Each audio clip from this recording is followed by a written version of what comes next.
Hello students, welcome back to my class. This is Ravi Verma.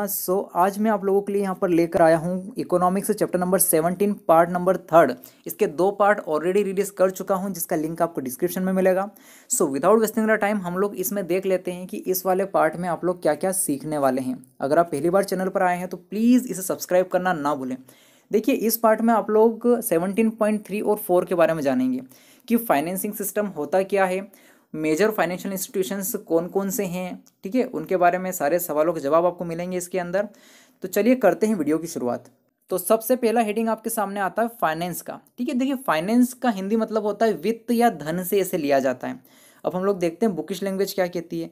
देखिए, जितने भी लोग दुनिया में हैं उनकी डेली लाइफ को आगे बढ़ाने के लिए, ठीक है, उनकी कुछ ना कुछ रिक्वायरमेंट होती है। उनको पूरा करने के लिए उनको किसकी आवश्यकता होती है? पैसों की आवश्यकता होती है, क्योंकि पैसे के बिना हम लोग कुछ खरीद नहीं सकते और हमारी रिक्वायरमेंट पैसों से पूरी होती है। ठीक उसी तरह से मनी उस वक्त भी ज़रूरी हो जाती है, पैसा उस वक्त ज़्यादा ज़रूरी हो जाता है जब हम कोई इंडस्ट्री का काम करते हों, चाहे हमें कोई बिजनेस स्टार्ट करना हो, हमें खेती करना हो। हर काम के लिए हमें किसकी आवश्यकता पड़ती है? पैसों की आवश्यकता पड़ती है। तो इस समय इस रिक्वायरमेंट को पूरी करने के लिए आम लोग, बिजनेसमैन या फिर किसान, हर व्यक्ति क्या करता है? लोन लेता है, ठीक है, ताकि वो अपने बिजनेस को, अपनी खेती को, अपना जो भी उसका काम है उसको क्या कर सके? आगे बढ़ा सके। अब आगे यहाँ पर एक पॉइंट अलग आता है यहाँ पर कि अगर आपकी इनकम हो रही है और वो थोड़ी सी ज़्यादा है या फिर काफ़ी अच्छी हो रही है, तो आप अपनी इनकम का कुछ हिस्सा क्या करते हैं? उसे सेव करते हैं। ठीक है, अब आप उसे सेव कहाँ पर करेंगे? उसे सेव करने के लिए भी आपको एक संस्था की ज़रूरत पड़ेगी, जैसे कि आजकल लोग अपना पैसा बैंकों में सेव करते हैं। ठीक है, तो when we have income more than our need, जब हमारी आवश्यकता से अधिक इनकम हमारी हो जाती है, so we need financing institution, हमें वहाँ पर एक ऐसे इंस्टीट्यूशन की जरूरत पड़ेगी जो हमारे पैसे को सेव करके रखें। ठीक है, बिल्कुल सेफ रहे पैसा हमारा वहाँ पर, और जो पैसा हमने उसको सेव करने के लिए दिया है उस पर हम लोग प्रॉफिट कमा सकें। आपने देखा होगा कि जब आप बैंक में पैसा जमा करते हैं तो आप फ्री में पैसा जमा नहीं करते, बैंक उस पर आपको ब्याज देता है। ठीक है, thus the financing institution keep our surplus income और saving as deposit and lend it. देखिए, अब हमारी जो इनकम है, हमारे जो सरप्लस है इनकम का, हम उसे कहाँ जमा करते हैं? बैंक में डिपॉजिट के तौर पर जमा करते हैं। ठीक उसी तरीके से जब किन्हीं लोगों को आवश्यकता होती है कि मुझे लोन चाहिए, तो यही लोग उसी इंस्टीट्यूशन में जाकर वहाँ से पैसा लोन के रूप में ले लेते हैं। ठीक है, अब यहाँ पर समझने वाली बात यह है कि बीच में कौन सी इंस्टीट्यूशन आ रही है? फाइनेंसिंग इंस्टीट्यूशन आ रही है, जो आपके डिपॉजिट को जमा भी कर रही है और ज़रूरत पड़ने पर सामने वाले को लोन भी दे रही है। ठीक है, तो इसी तरीके से ये फाइनेंसिंग सिस्टम वर्क करता है। अब यहाँ पर क्या है आगे? दस the process of keeping balance between demand and the supply of wealth. देखिए, हमारी इकोनॉमी में जो कैपिटल का जो बैलेंस बना हुआ है वो फाइनेंसिंग सिस्टम के कारण ही बना हुआ है। ठीक है, अगर फाइनेंसिंग सिस्टम को हम यहाँ से थोड़ी देर के लिए हटा दें तो इकोनॉमी में क्या आ जाएगा? इम्बैलेंस आ जाएगा। ठीक है, क्योंकि जितनी डिमांड होती है उसके अकॉर्डिंग ही सप्लाई होना चाहिए, तभी वो क्या रहता है? बैलेंस बराबर रहता है। तो यहाँ पर हम लोगों ने समझा है कि फाइनेंसिंग सिस्टम क्या है और फाइनेंस इंस्टीट्यूशन किस तरीके से वर्क करते हैं। इसके बारे में और ब्रॉड कॉन्सेप्ट हम लोग आगे समझेंगे। चलिए आगे बढ़ते हैं। अब यहाँ पर हम लोग फाइनेंसिंग इंस्टीट्यूशन को ब्रॉड कॉन्सेप्ट में समझेंगे। मैं पॉइंट टू पॉइंट आपकी लिंक बनाने की कोशिश करूंगा, तो आप जरा ध्यान से सुनिएगा। सबसे पहले इसका एक छोटा सा मीनिंग देख लेते हैं। कौन होते हैं फाइनेंसिंग इंस्टीट्यूशन? यानी कि ऐसी संस्थाएं या ऐसे लोग जो एक्सचेंजिंग मनी का काम करते हैं। एक्सचेंजिंग मनी का काम क्या होता है? जो केवल पैसों का व्यवहार करते हैं। ठीक है, कि इधर से पैसा लिया, उसको पैसा दिया। हम लोग इसके पॉइंट्स देख लेते हैं यहाँ पर। देखिए, ऐसे लोग और ऐसी संस्थाएं क्या करती है? डिपॉजिटर्स को अट्रैक्ट करती है कि डिपॉजिटर भैया आप आ जाओ और हमारे पास पैसा जमा करवा दो, बदले में हम आपको क्या प्रोवाइड करेंगे? इंटरेस्ट प्रोवाइड करेंगे। ठीक है, पहला काम हो गया इसका। अब दूसरा काम क्या है? Charge interest from the people who take loans. देखिए, इसी इंस्टीट्यूशन से ऐसे लोग लोन भी लेंगे जिनको लोन की आवश्यकता है। ठीक है, अब बदले में यहाँ पर इंस्टीट्यूशन उनको फ्री में लोन तो देगा नहीं, बदले में ये इंस्टीट्यूशन उनसे क्या चार्ज करेंगे? इंटरेस्ट चार्ज करेंगे। ठीक है, तो इस तरह से ये एक्सचेंज मनी वाला सिस्टम चलता है, जो कौन करता है? फाइनेंसिंग इंस्टीट्यूशन करते हैं। आई होप आपको समझ में आया होगा। अब हम लोग बढ़ते हैं आगे। ये जो फाइनेंसिंग इंस्टीट्यूशन होते हैं ये दो तरह के होते हैं। सबसे पहला यहाँ पर है पब्लिक सेक्टर में और दूसरा है प्राइवेट सेक्टर में। ठीक है, पब्लिक सेक्टर में भी इस तरह के संस्थाएं वर्क करती है और प्राइवेट सेक्टर में भी ये इंस्टीट्यूशन वर्क करते हैं। अब देखते हैं इनकी ओनरशिप कैसी होती है। पब्लिक सेक्टर में इनकी ओनरशिप गवर्नमेंट के हाथ में होती है और प्राइवेट सेक्टर में प्राइवेट लोग, निजी लोगों के हाथ में होती है या फिर निजी संस्थाओं के हाथ में होती है। कुछ एग्जाम्पल मैंने दिए हैं प्राइवेट सेक्टर के यहाँ पर, जैसे जमींदार हो गए, चिट फंड हो गई। जो मैक्सिमम प्राइवेट सेक्टर की जो कंपनीज होती है जिसमें फाइनेंसिंग इंस्टीट्यूशंस आते हैं, ये मैक्सिमम कॉमन मैन के बेनिफिट्स के लिए बनाए जाते हैं। ठीक है, गवर्नमेंट का काम ही होता है कि कॉमन मैन जो आम जनता होती है उसको ज़्यादा से ज़्यादा क्या हो, बेनिफिट हो, तो इसके लिए ये संस्थाएं बनाती है। इसके अलावा आजकल अगर हम देखें तो कॉमर्शियल बैंक, जो व्यापारिक बैंक होती है, इंश्योरेंस कंपनीज होती है और कुछ नॉन बैंकिंग इंस्टीट्यूशन भी पब्लिक सेक्टर के अंदर आते हैं और अपना काम करते हैं। इसके अलावा प्राइवेट सेक्टर में एट प्रेजेंट कुछ कॉमर्शियल बैंक यानी कि व्यापारिक बैंक जो होती है, इंश्योरेंस कंपनी भी प्राइवेट सेक्टर के अंदर आजकल वर्क कर रही है। तो यहाँ पर हम लोगों ने देखा है कि दो तरह के सेक्टर होते हैं, पब्लिक और प्राइवेट। पब्लिक को गवर्नमेंट रन करती है, प्राइवेट सेक्टर को प्राइवेट लोगों के द्वारा रन किया जाता है और इनके अंदर इस तरह की बैंक्स आती हैं। चलिए आगे बढ़ते हैं और क्या क्या सीखने वाले हैं आप। Now 17.4 major financial institutions. इसके अंदर आप लोग अलग अलग फाइनेंशियल इंस्टीट्यूशंस के बारे में जानेंगे। तो सबसे पहला नाम आपके सामने यहाँ पर आता है बैंक का। बैंक काफ़ी फेमिलियर वर्ड है, आप लोग बैंक गए भी होंगे, वहाँ की एक्टिविटी को आप लोगों ने नोटिस किया भी होगा। तो चलिए देखते हैं। फाइनेंशियल इंस्टीट्यूशन के अंदर बैंक का एक अलग ही स्पेशल इंपॉर्टेंस होता है। ठीक है, आज की मॉडर्न एज के अकॉर्डिंग देखा जाए तो भी इसका एक अलग ही स्पेशल इंपॉर्टेंस है। हम लोग देखें, आप लोग देखो तो मैक्सिमम आजकल सभी लोग बैंकों पर भरोसा करते हैं, इसलिए अपनी सेविंग को वहाँ पे डिपॉजिट भी करते हैं। कई सालों पहले की बात करें, जब बैंक नए नए ओपन हुए थे तो लोग बैंकों पर इतना यकीन नहीं करते थे जितना कि आज करते हैं।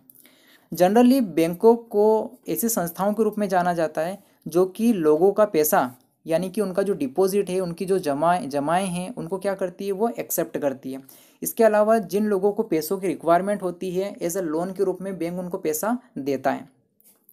आजकल अगर हम देखें तो all the major economic activities, कई सारी इकोनॉमिक एक्टिविटीज़ होती है जो कि बैंक ही उसे क्या करता है, पूरी करता है। बैंक के द्वारा वो पूरी की जाती है along with the exchange of money. ठीक है, पैसों का एक्सचेंज भी करता है। इसके अलावा क्रेडिट वाला अगर कोई काम होता है, उधार वाला साख का कोई काम होता है, तो वो भी बैंक के फंक्शन के अंदर ही आता है, बैंक उसे कंप्लीट करता है।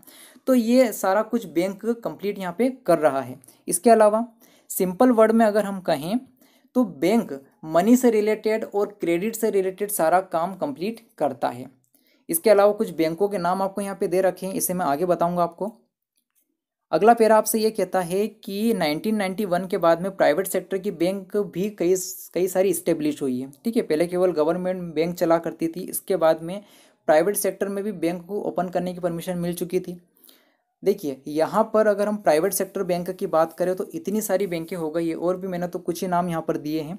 इसके अलावा अगर पब्लिक सेक्टर बैंक की बात करें तो पब्लिक सेक्टर के बैंक भी आपके यहाँ पे सामने हैं। चलिए आगे बढ़ते हैं।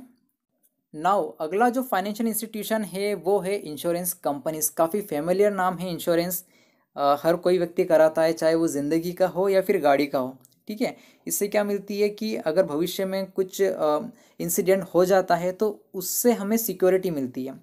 Insurance is a system to provide security, ये हमें एक सिक्योरिटी प्रोवाइड करता है कॉन्सिक्वेंसेस ऑफ रिस्क के ऊपर। ठीक है, हमारी जो जोखिम होती है वो क्या हो जाती है, इससे कम हो जाती है। इसके अलावा commodities, services and business activities are also insured along with human lives. ठीक है, हमारी ज़िंदगी के साथ में हम लोग ऐसी कई सारी चीज़ों का, देखिए आजकल एग्रीकल्चर का भी बीमा होता है। ठीक है, फसल बीमा करवाते हैं किसान। इसके अलावा लाइफ इंश्योरेंस तो होता ही है, हमारी बाइक का इंश्योरेंस करवाते हैं, कई सारे व्हीकल होते हैं उनका इंश्योरेंस होता है। ठीक है, मेडिकल इंश्योरेंस होता है। तो इतने सारे इंश्योरेंस होते हैं, हर कैटेगरी में इनको डिवाइड किया गया है। तो कहीं ना कहीं हमें डर लगा रहता है कि भविष्य में हमारे साथ कोई नुकसान ना हो, इसलिए हम उस जोखिम से बचने के लिए क्या करते हैं, इंश्योरेंस करवाते हैं। अब इस इंश्योरेंस को करने के लिए इंस्टीट्यूशंस जो आगे आते हैं वो कहलाती है insurance companies. Insurance companies invest the obtain amount of money in different productive works which leads to economic growth. अब ये इंश्योरेंस कंपनी करती क्या है, जो पैसा हम इनको देते हैं उस पैसे को ये किसी और जगह क्या कर देती है, इन्वेस्ट कर देती है। वहाँ से ये अपना पैसा अर्न करती है और खुद तो अर्न करती है, इकोनॉमिक ग्रोथ में भी क्या करती है, ये सपोर्ट करती है। इसके अलावा the sector of insurance has opened for the private sector. अब देखिए 1991 के बाद में इंश्योरेंस कंपनीज के लिए भी जो प्राइवेट सेक्टर में इंश्योरेंस का वर्क करना चाहती है उसके लिए वो दरवाजे ओपन कर दिए। ठीक है, आई होप इंश्योरेंस कंपनी आपको यहाँ पे समझ में आया होगा। यहाँ पर कुछ पब्लिक सेक्टर की इंश्योरेंस कंपनी मैंने आपको कुछ नाम दिए हैं और प्राइवेट सेक्टर इंश्योरेंस कंपनी के नाम दिए मैंने यहाँ पर। LIC को आप लोग जानते हैं, लाइफ इंश्योरेंस कॉरपोरेशन, काफ़ी बड़ी कंपनी है ये। चलिए आगे बढ़ें। अब यहाँ पर अगला नेम आपके सामने आता है साहूकार। साहूकार एक सुना सुना शब्द आपको लगता होगा। यहाँ पर कौन होते हैं साहूकार और महाजन लोग कौन होते हैं? देखिए ये ऐसे लोग होते हैं जो कि अपने कस्टमर को टाइम टू टाइम क्या करते हैं, लोन प्रोवाइड करते हैं। देखिए यहाँ पर ये मुनीम जी है, साहूकार जी हैं, ये अपने कस्टमर को लोन प्रोवाइड करते हैं, काफ़ी फेमस नाम है ये। देखिए साहूकार दो तरह के होते हैं। ठीक है, सबसे पहला होता है फार्मर साहूकार या फिर जमींदार, और दूसरा होता है कॉमर्शियल साहूकार। देखिए साहूकार की दो कैटेगरी आ गई, पहला है फार्मर साहूकार और दूसरा है यहाँ पर कॉमर्शियल साहूकार। तो सबसे पहले हम लोग यहाँ पर समझ लेते हैं कि फार्मर साहूकार कौन होता है। देखिए फार्मर साहूकार ऐसे लोग होते हैं जो किसानी करते हैं यानी कि खेती करते हैं, लेकिन ये होते अमीर हैं। ठीक है, दो बातें यहाँ पर आ गई हैं, ये करते खेती हैं और साथ में इनकी कंडीशन भी क्या होती है, इकोनॉमिक कंडीशन काफ़ी अच्छी होती है, रीच होते हैं। अब चूंकि ये अमीर है तो ये दूसरों को पैसा उधार देने का भी काम करेंगे। They do the job of lending money as a secondary business. पहला बिजनेस तो इनका फार्मिंग हो गया और दूसरा बिजनेस इन्होंने क्या अडॉप्ट कर लिया कि मैं लोगों को पैसा एज अ लोन के रूप में दूंगा, तो बदले में क्या अर्न होगा, इनको ब्याज अर्न होगा और बाकी वो पैसा तो मिलना ही है इनको। अब यहाँ पर देखते हैं कॉमर्शियल साहूकार क्या करते हैं, जो व्यापारिक साहूकार होते हैं। ये साहूकार कॉमर्शियल साहूकार कहलाते हैं। इनका जो मेन बिजनेस होता है वो केवल लोगों को पैसा उधार देना, लोन पर देना होता है। ठीक है, ये खेती नहीं करते हैं। तो ये दो कैटेगरी आपके सामने हैं। इसके अलावा अगर हम यहाँ पर देखें कि फंक्शनिंग ऑफ साहूकार इज़ वेरी सिंपल। साहूकारों का जो काम होता है काफ़ी सिंपल होता है। ठीक है, तो सबसे पहला यहाँ पर आता है they provide loan of all three types. तीन तरह के लोन प्रोवाइड करते हैं ये अपने कस्टमर्स को। एक तो शॉर्ट टर्म लोन होता है, एक मीडियम टर्म होता है और एक लॉन्ग टर्म होता है। ठीक है, ये जो टर्म होते हैं ये अकॉर्डिंग टू इनके अकॉर्डिंग ये तय करते हैं। शॉर्ट टर्म जो 6 महीने या 1 साल के अंदर का होता है, मीडियम टर्म जो 1 साल या 3 साल के बीच तक का होता है, और लॉन्ग टर्म जो 3 साल से ज़्यादा का हो सकता है। ठीक है, एक एस्टिमेटेड ईयर बता रहा हूँ मैं आप लोगों को। अब यहाँ पर आता है दे प्रोवाइड लोन्स फॉर। ये लोन किसके लिए प्रोवाइड करते हैं? हम लोगों ने यहाँ पे अवधि तो देख ली, अब यहाँ पर देख लेते हैं। देखिए ये तो एक तो प्रोडक्शन के लिए लोन देंगे और दूसरा कंजप्शन के लिए। ठीक है, दोनों ही पर्पस के लिए ये अपने कस्टमर को लोन प्रोवाइड करते हैं। इसके अलावा loan are of both types. देखिए ये सिक्योरिटी के साथ में भी लोन दे सकते हैं और बिना सिक्योरिटी के भी ये लोन दे सकते हैं। ठीक है, तो हम लोग यहाँ पर देख रहे हैं साहूकार के बारे में इतना कुछ उसके बारे में आपकी बुक में दिया हुआ है। अब यहाँ पर एक छोटा सा पेरा देख लेते हैं। ये जो साहूकार होते हैं ना, इनका काफ़ी इंपॉर्टेंट रोल है, क्योंकि जितने भी किसान लोग होते हैं ना, गांव के अगर एरिया की बात करें हम, तो मैक्सिमम जो किसान होते हैं इन लोगों के ऊपर ही डिपेंड होते हैं। क्योंकि जिनके पास में सिक्योरिटी नहीं होती है वो बैंक से लोन तो ले नहीं सकता, तो फिर वो किसके ऊपर डिपेंड रहता है, इन साहूकारों के ऊपर वो डिपेंड रहता है। तो द साहूकार फुलफिल अबाउट, देखिए लगभग 25% फाइनेंस की जो रिक्वायरमेंट होती है एग्रो सेक्टर में वो कौन पूरी करता है, ये साहूकार पूरी करता है। लेकिन फिर भी इसका नाम काफ़ी इसकी गुडविल जो है वो ख़राब है। ठीक है, इतना फेमस नाम है इसका, लेकिन फिर भी इसका नाम काफ़ी ख़राब किया हुआ है। क्यों? इसके कई सारे रीज़न हो सकते हैं, क्योंकि इसका जो सिस्टम होता है ना, जिस तरीके से साहूकार वर्क करता है, ये डिफेक्टिव सिस्टम होता है। क्यों? क्योंकि एक तो ये हाई रेट पर उनको लोन देता है, किसको, अपने कस्टमर को, किसानों को। इसके अलावा इंटरेस्ट भी किसानों से एडवांस ले लेता है। ठीक है, तो कहीं ना कहीं इसलिए इसका नाम खराब हो रहा है। तीसरा क्या है कि जब ये ब्याज का कैलकुलेशन करता है तो उसमें मैनिपुलेशन कर देता है। ठीक है, उसका हिसाब गड़बड़ कर देता है और किसानों को बेवकूफ़ बनाता है। तो इसलिए कहीं ना कहीं यहाँ पे साहूकार का नाम क्या हो रहा है, खराब हो रहा है। इसके अलावा the government has kept control over the साहूकार। गवर्नमेंट ने पूरी कोशिश करी है कि साहूकार की इस तरह की एक्टिविटीज़ को रोक दिया जाए या कंट्रोल कर ली जाए। Even they have got an important role in rural areas. ठीक है। लेकिन फिर भी आज के समय में देखा जाए तो कई जगह पर आज भी साहूकार वर्क करते हैं और लोन उनको प्रोवाइड कर रहे हैं। तो ये है साहूकार की कहानी। चलिए आगे बढ़ते हैं। ये हैं लॉर्ड कॉर्नवालिस। अंग्रेजों के समय की बात है, थोड़ा सा इतिहास में चले जाते हैं हम लोग, हिस्ट्री में। अब यहाँ पर मैंने इनके बारे में क्यों बताया है, क्योंकि इन्होंने, ये ब्रिटिश गवर्नमेंट के एक अच्छे ऑफिशियल थे, लॉर्ड कॉर्नवालिस हैं ये। इन्होंने किसानों से लगान लेने के लिए, उनसे कर वसूल करने के लिए किसको अपॉइंट करा था, जमींदार को अपॉइंट करा था। ठीक है। अब ये जमींदार किसानों से कर लेकर, लगान लेकर जो रेवेन्यू मिलता था किसको देता था, ये अंग्रेजों को देता था। ठीक है। लिंक आ रही है समझ में आपको। ब्रिटिश गवर्नमेंट के जो ऑफिशियल थे लॉर्ड कॉर्नवालिस, उन्होंने किसानों से लगान वसूल करने के लिए किसको अपॉइंट करा, जमींदार को अपॉइंट करा। और ये जमींदार किसानों से वो लगान लेकर किसको देता था, ब्रिटिश गवर्नमेंट को देता था। ठीक है। अब यहाँ पर देखते हैं, कई बार जमींदार किसानों से लगान लेने के लिए उनके साथ में गलत बिहेव करता था, तो काफ़ी सारी ऐसी प्रॉब्लम्स वहाँ पे क्रिएट हुई थी। तो मैं कहने की कोशिश ये कर रहा हूँ कि ये जो सिस्टम है ये कहलाता है यहाँ पर जमींदारी सिस्टम। तो चलिए मैं आपको बुकिश लैंग्वेज बताता हूँ। यहाँ पर 1793 की बात है, जब लॉर्ड कॉर्नवालिस ने बंगाल में ये सिस्टम चालू किया था। ठीक है। जमींदार लोग वहाँ पे आए थे नए नए। अब लॉर्ड कॉर्नवालिस ने जमींदार की पोस्ट ऐसे व्यक्तियों को दी थी जो कि उस गांव के बड़े लैंडलॉर्ड्स थे, जिनके पास में काफ़ी ज़्यादा ज़मीनें थे। उन लोगों को बोला कि आप क्या बन जाओ, जमींदार बन जाओ। अब इन जमींदारों का वर्क क्या था, कलेक्शन ऑफ रेवेन्यू। ठीक है। किससे कलेक्ट करते थे, ये किसानों से ये रेवेन्यू कलेक्ट करते थे। उसके बाद में क्या हुआ, they collected the revenue from the peasants. किसानों से जब रेवेन्यू कलेक्ट कर लेते थे तो ये उसके बाद में ये किसको देते थे, ब्रिटिश गवर्नमेंट को देते थे।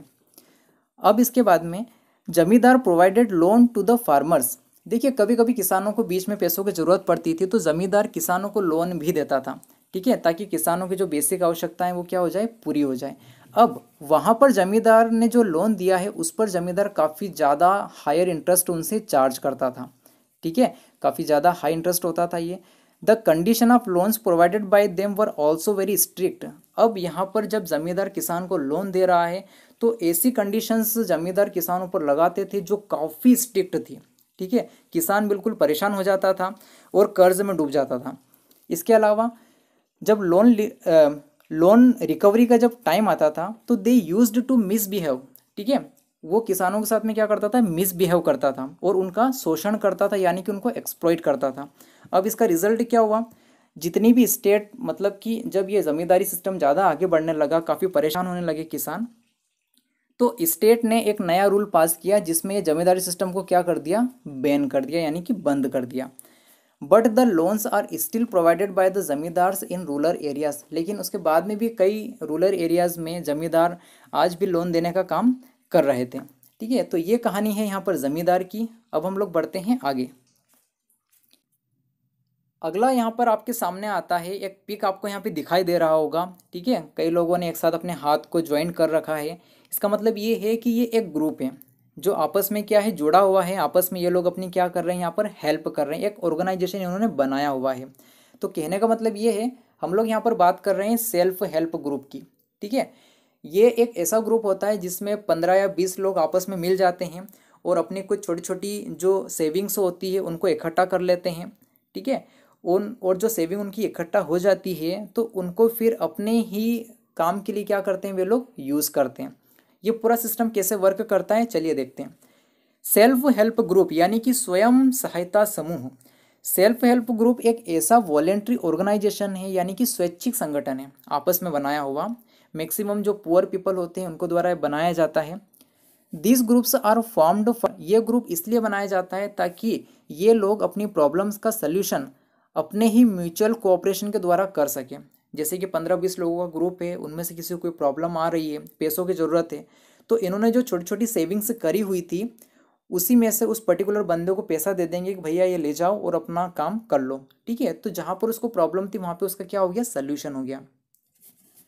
ये ग्रुप लोगों को मोटिवेट करता है, उसके मेंबर को मोटिवेट करता है कि भैया आप और अच्छी सेविंग करो, स्मॉल छोटी छोटी सेविंग करो।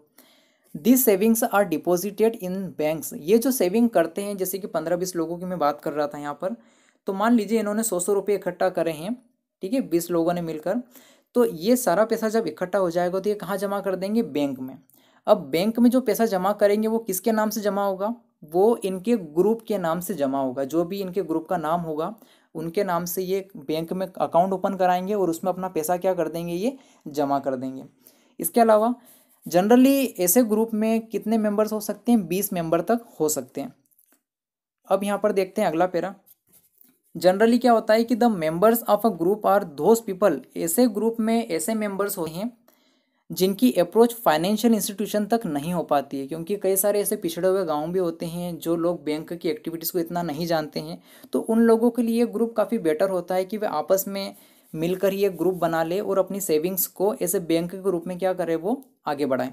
इसके अलावा there for the group teaches its member that method of saving, ये अपने मेंबर्स को सिखाते हैं कि भैया सेविंग कैसे करना है और उनकी नीड्स को सेटिस्फाई करने की कोशिश भी करते हैं अपने अप्रोप्रिएट तरीके के अकॉर्डिंग।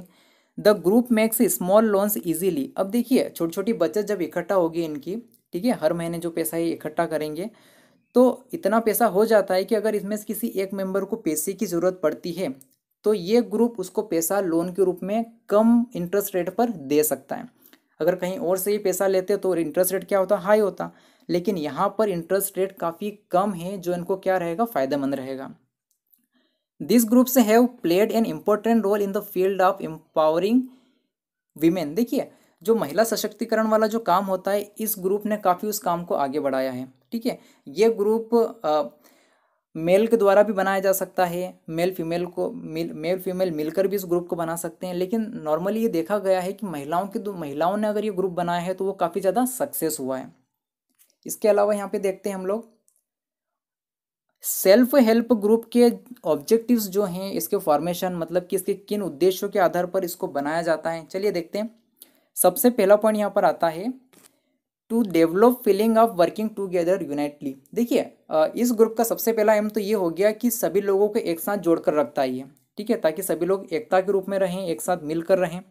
दूसरा पॉइंट ये कहता है to develop among the member the habit of saving, यानी कि भविष्य के लिए वो कुछ पैसा बचा कर रखे, उनकी जो सेविंग हैबिट है उसको बढ़ाएं, ठीक है, उनको ये मोटिवेट करता है। इसके अलावा थर्ड नंबर पर टू क्रिएट द अपॉर्चुनिटी, देखिए सेल्फ एम्प्लॉयमेंट की अपॉर्चुनिटी को भी क्या करता है, ये क्रिएट करता है, ठीक है, क्योंकि इतने सारे लोग मिलकर जब अपनी बचतों को इकट्ठा करेंगे, सेविंग्स करेंगे, तो किसी को आवश्यकता पड़ने पर ये पैसा उधार दे सकते हैं, तो वो अपना क्या कर लेगा, वहाँ पर अपना सेल्फ एम्प्लॉयमेंट चला सकता है, अपना बिजनेस स्टार्ट कर सकता है। पॉइंट नंबर 4 यहाँ पर कहता है to develop the feeling of self reliance in its member, यहाँ पर इन लोगों का जो आत्म स्वाभिमान होता है उसको बढ़ाने की कोशिश करता है, ठीक है, ताकि वो अपने सेल्फ डिग्निटी के साथ आगे बढ़ें। इसके अलावा to develop awareness towards the subject like health, यहाँ पर अवेयरनेस भी लोगों के अंदर क्रिएट की जाती है, जो ग्रुप के मेंबर्स होते हैं उनके अंदर, ताकि वो स्वस्थ रहें, न्यूट्रिशन, एजुकेशन और डोमेस्टिक वायलेंस, इन सारी चीज़ों की जानकारी उनको अच्छे से हो जाए। इसके अलावा to conduct welfare activities with the help of government, यहाँ पर ये लोग आपस में मिलकर एक ऐसे वेलफेयर एक्टिविटीज़ को भी कर सकते हैं, कंडक्ट कर सकते हैं, गवर्नमेंट की यहाँ पर मदद ले सकते हैं। और गवर्नमेंट क्या करती है यहाँ पर, ऐसे ग्रुप की काफ़ी ज़्यादा हेल्प करती है, ठीक है, समय समय पर इनको लोन भी प्रोवाइड कर देती हैं। कभी ये ग्रुप अच्छा चला तो गवर्नमेंट पूरा सपोर्ट करती है ऐसे ग्रुप का। तो यहाँ पर हम लोगों ने देखा है कि सेल्फ हेल्प ग्रुप के ऑब्जेक्टिव्स क्या हैं। आई होप आपको समझ में आए होंगे। चलिए आगे बढ़ते हैं। सेल्फ हेल्प ग्रुप के कुछ और पॉइंट्स यहाँ पर देख लेते हैं। एक छोटा सा इंडेक्स आपको यहाँ पे दिखाई दे रहा है, रूरल बैंक ऑफ बांग्लादेश। देखिए ये काफ़ी एक सॉलिड प्रोसेस था रूरल बैंक का, जो कि कहाँ पे डेवलप किया गया था, बांग्लादेश में डेवलप किया गया था। किसकी सहायता से, सेल्फ हेल्प ग्रुप की मदद से। ध्यान से सुनिएगा, काफ़ी इंटरेस्टिंग है। यहाँ पर 60 लाख लोगों को क्या दिया, लोन दिया गया था इन बैंक के द्वारा, जो कि बांग्लादेश के 40,000 गाँवों में क्या है, फैले हुए हैं, ठीक है। काफ़ी बड़ी उपलब्धि है ये, क्योंकि सेल्फ हेल्प ग्रुप के द्वारा बांग्लादेश के 40,000 गाँवों में 60 लाख लोगों को लोन देना काफ़ी बड़ी बात होती है। इस प्रोग्राम को स्टार्ट किया था मोहम्मद यूनुस ने 1970 में। This rural bank have significantly contributed the fulfilment of the loan related needs, यानी कि लोगों की लोन रिलेटेड जितनी भी आवश्यकताएं थी उसको फुलफिल किसने किया, इस इंस्टीट्यूशन ने किया। अब मोहम्मद यूनुस जी को इस काम के लिए सम्मानित किया गया था नोबेल प्राइज़ के साथ में 2006 में इस काम के लिए। ये देखिए इनके हाथ में नोबेल पुरस्कार है, काफ़ी ज़्यादा अप्रिशिएटिंग वर्क था इनका ये। इसके अलावा बांग्लादेश की सक्सेस तो हम लोगों ने यहाँ पर देख ली है। अब अगर हम इंडिया की बात करें तो इंडिया में भी काफ़ी ज़्यादा एक्सपांड हो रहा है ये पूरे देश में सेल्फ हेल्प ग्रुप। इसके अलावा मोबाइल बैंक की अगर हम बात करें, देखिए मध्य प्रदेश के खरगोन डिस्ट्रिक्ट की बात कर रहा है ये, जहाँ पर क्या सेट किया गया था, मोबाइल बैंक को सेटअप किया गया था। इस इंस्टीट्यूशन के नाम से एक गाड़ी चलाई जा रही थी, लक्ष्मी वाहिनी नाम था उसका, एक मोबाइल वैन थी ये, जो कि चलते फिरते लोगों को बैंकिंग फैसिलिटी देने का काम कर रही थी। जी हाँ, चलते फिरते मोबाइल लक्ष्मी वाहिनी, ठीक है, मोबाइल वैन है एक। The capital of this institution, इस इंस्टीट्यूशन की, इस संस्था की जो पूंजी है, जो कैपिटल है, वो कितनी है, लगभग 1 करोड़ रुपए तक है। और it provides various types of banking facility, और कई तरह की बैंकिंग फैसिलिटी ये गांव, विलेज टू विलेज प्रोवाइड करती है। तो ये था सेल्फ हेल्प ग्रुप के बारे में पूरी जानकारी। चलिए आगे बढ़ते हैं। अब लास्ट फाइनेंशियल इंस्टीट्यूशन आता है according to your book, chit fund. क्या होता है चीट फंड? देखिए छोटी छोटी बचतों को यहाँ पे भी इकट्ठा करते हैं और उससे कुछ नया काम करते हैं। चलिए देखते हैं क्या है चीट फंड। वैसे अगर इसकी हिस्ट्री की बात करें तो साउथ इंडियन स्टेट से इसकी हिस्ट्री काफ़ी बड़ी है, ठीक है, वहाँ से इसका रिलेशन काफ़ी ज़्यादा स्ट्रॉन्ग है। इसके अलावा it is much popular in the villages of the south India, south India के जो गांव है वहाँ पे काफ़ी ज़्यादा पॉपुलर सिस्टम है ये। थर्ड नंबर पे आता है, ये दोनों ही सेक्टर्स में रन किया जा सकता है, चाहे वो ऑर्गेनाइज सेक्टर हो या फिर अनऑर्गेनाइज्ड सेक्टर हो। पॉइंट नंबर 4 में ये कहता है कि it is a sort of saving plan found in India. ये सेविंग प्लान की तरफ वर्क करता है इंडिया में, कि किस तरीके से हम हमारी बचतों को छोटे छोटे रूप में इकट्ठा करके एक बड़ा इन्वेस्टमेंट कर सकते हैं और बड़ा प्रॉफिट ले सकते हैं। इसके अलावा the members of this chit fund are made in a fixed number, ठीक है, इस चिट फंड के जो मेंबर्स होते हैं वो फिक्स नंबर में बनाए जाते हैं कि इतने मेंबर्स हैं और इतने मेंबर्स मिलकर ही इस सिस्टम को क्या करेंगे, रन करेंगे। इसके अलावा एक फिक्स इंटरवल ऑफ टाइम के बाद में, ठीक है, ये टाइम पहले ही डिसाइड होता है। ये जो मेंबर होते हैं जो चिट फंड को चला रहे हैं, ये सारे एक फिक्स्ड प्लेस पर मिलते हैं। ध्यान से सुनना, जितने भी मेंबर आप लोगों ने इकट्ठा किए हैं चिट फंड को आगे बढ़ाने के लिए, ये एक fixed pre fixed interval of time पर एक जगह पर मिलते हैं, फिक्स्ड टाइम पर, फिक्स्ड प्लेस पर, और collect the fixed amount of money, और एक फिक्स्ड अमाउंट ऑफ मनी को क्या करते हैं ये लोग, आपस में कलेक्ट करते हैं सभी लोगों से। इसके अलावा after this collected amount of money is auctioned among the members. अब जितने भी पैसे इन लोगों ने कलेक्ट किए हैं, ठीक है, जितने भी पैसे इन लोगों ने कलेक्ट किए हैं, देखिए यहाँ पर ये सारे पैसे इन लोगों ने कलेक्ट कर लिए। अब इस पर क्या लगाई जाएगी, बोली लगाई जाएगी, ऑक्शन लगाई जाएगी मेंबर सदस्यों के बीच में। अब होगा क्या, the collected amount of money is given to that member, ठीक है, अब ये मनी उस मेंबर को दी जाएगी जिसकी बोली सबसे ज़्यादा होगी। इसके अलावा this type of chit fund are also run by the registered financial institution, जो रजिस्टर्ड फाइनेंशियल इंस्टीट्यूशंस होते हैं उनके द्वारा भी इस तरह के चिट फंड जो काम होते हैं वो किए जाते हैं। सम फ्रेंड्स, कई लोग अपने दोस्तों के साथ मिलकर इस तरह का काम करते हैं, और कई रिलेटिव्स के जो ग्रुप होते हैं आपस में मिलकर इस चिट फंड वाले वर्क को आगे बढ़ाते हैं। कई जगह पर इसको BC के नाम से भी जाना जाता है, ठीक है, और अलग अलग तरीके से चिट फंड को लोग अपने अपने तरीके से चलाने की कोशिश करते हैं। तो ये थी चिट फंड की कहानी, और इतने सारे फाइनेंशियल इंस्टीट्यूशंस के बारे में हम लोगों ने इसमें समझा है। अब अगर आपको लगता है वीडियो नॉलेजेबल है, शेयरेबल है, तो प्लीज़ इसे लाइक करिए, शेयर करिए और सब्सक्राइब करना ना भूले चैनल को, अगर पहली बार आए हैं तो। मिलते हैं किसी नए टॉपिक के साथ में, तब तक के लिए बाय बाय।